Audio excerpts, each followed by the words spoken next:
So the Prime Minister, Julie Gillard, has just stepped up in Thank you Canberra. to Casima for having us here today. I'm joined by Jenny Macklin and also by Andrew Lee, the member for Fraser.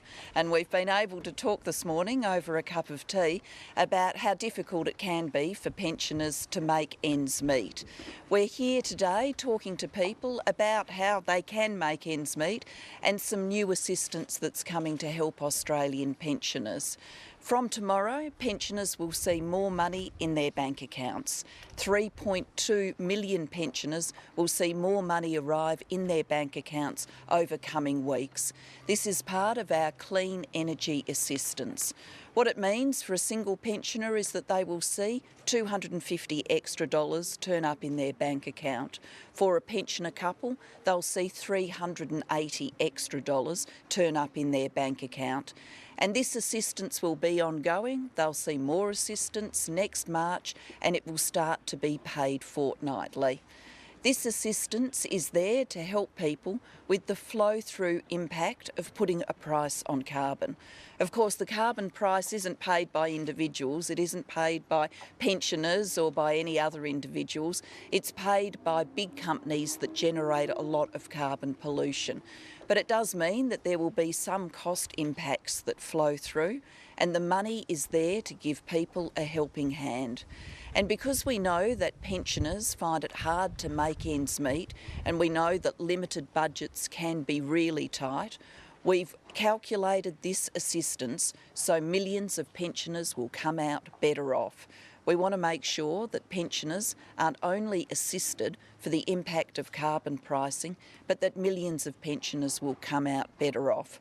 So to Australia's 3.2 million pensioners, when you see some more money arrive in your bank account in the next few weeks, it's there to provide you with a helping hand, and millions of pensioners will be better off. I'll hand over to Jenny Macklin for a few comments and then we'll be happy to take questions. Thanks very much, Prime Minister. I'm very pleased to be here with the PM and with Andrew Lee, the member for Fraser, and with some local pensioners who are going to be receiving additional money in their bank accounts over the next fortnight. So starting tomorrow, over the next fortnight, all Australian pensioners, age pensioners, disability support pensioners, those on the carer payment, will receive extra money straight into their bank accounts. You won't have to apply. The money will go straight into your account. It will go into your account whether you're a maximum rate pensioner or a part pensioner, and it will make sure that you get this extra help before the carbon price starts on the 1st of July this year.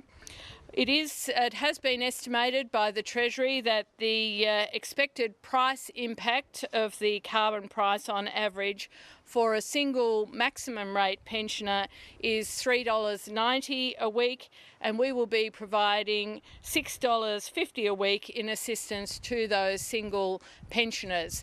This does demonstrate our determination to make sure that all pensioners are adequately compensated, adequately helped for the increases in prices that will come as a result of the carbon price. We are providing extra to pensioners. We do understand that for people who live on a fixed income, it is more difficult, and that's why we are providing this additional assistance to pensioners at this time. Thanks, Jenny. Thank you. We're happy to take questions. Prime Minister, yes. Spoken to Joel Fitzgibbon this morning. Are you confident of his loyalty, and will he remain as the government's whip in the House of Representatives? Joel Fitzgibbon's had something to say about this matter this morning, and I think his words speak for themselves.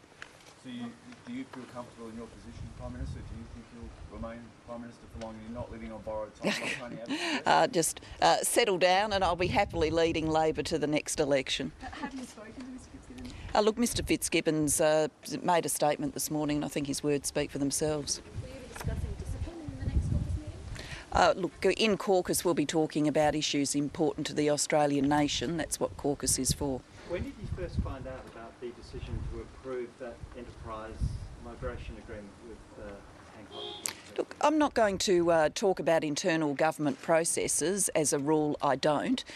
On these issues, we'll always put Australian jobs first and giving Australians opportunities. We are going to see amazing growth in our resources sector. $500 billion of investments are in the pipeline. That means that there will be tens and tens of thousands of job opportunities for Australians, and I want to make sure Australians get the skills and get the jobs.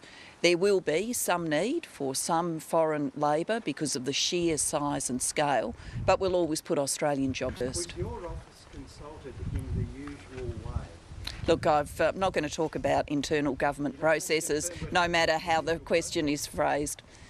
Anything else? Does it annoy you when you constantly see these stories about your leadership in newspapers?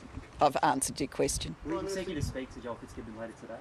Look, Joel's made a statement on this. His words speak for themselves. Prime Minister, do you lead a divided and dysfunctional government? We lead a government that is getting on with the job, most importantly, keeping the economy strong. When we were talking over there with some of the pensioners who are here this morning, a few of them, like my parents, came from the United Kingdom. In the United Kingdom, we see an economy that's just gone back into recession. Across Europe, we see literally millions of people unemployed. So the focus of our government is on keeping the economy strong, giving people the benefits of work and opportunity, helping people with their cost of living pressures while getting the really big reforms done. And no bigger reform than making sure we seize a clean energy future, which is what we've been talking about today. And we can seize that clean energy future whilst ensuring that millions of pensioners are better off. Were you, as was reported on Saturday, furious about Chris Bowen's decision to approve that enterprise migration agreement? Look, I dealt with this extensively yesterday. I am very passionate about Australian jobs. Prime Minister, going forward, how many EMAs are in the pipeline and when can we expect announcements on new ones? Enterprise migration agreements can be applied for by big project proponents. They'll be worked through extensively. There will be increased scrutiny, and I will be making sure too that there is a connection to a jobs board we are developing. So a jobs board that can give people an idea of all of the opportunities in resources, but we will be making it contingent that companies look to the jobs board, and if there is an Australian able and willing to do the work, then that Australian gets the work. What sort of scrutiny? Will you be sending officials out to these projects and finding out how many jobs are there and how many are being filled by overseas workers? There are monitoring processes in enterprise migration agreements, absolutely. Will you be asking Joel Fitzgibbon to explain himself? Are you satisfied with a tweet? He's dealt with this issue, and I think his words are clear. He dealt with it on Twitter, though. There's no further questions he needs to answer. A tweet is sufficient. Look, I think his words are clear, so it's not the vehicle as to how they've been disseminated, but what they say. Prime Minister, is it the best thing for the Labor Party for you to remain as Prime Minister, or would it be best if you stood aside? No, it's certainly best that I'm here leading the team to the 2013 election. I'm looking forward to leading the team into the 2013 election, talking about this government's achievements, but also all the things we've got to do for the future of this nation. Prime Minister, do you expect Mr Thompson to be in Parliament next week? Look, I'm not aware of any arrangements about Mr Thompson and leave. I don't deal with that. That's dealt with at the level of the whips. Thank you very much. Thank you. That was Prime Minister Julia Gillard speaking to the press in Canberra. She was asked, obviously, about her latest leadership tensions after Joel Fitzgibbon was reportedly canvassing support for Kevin Rudd, which he has he hasn't responded to. He's again reaffirming his support for Julia Gillard.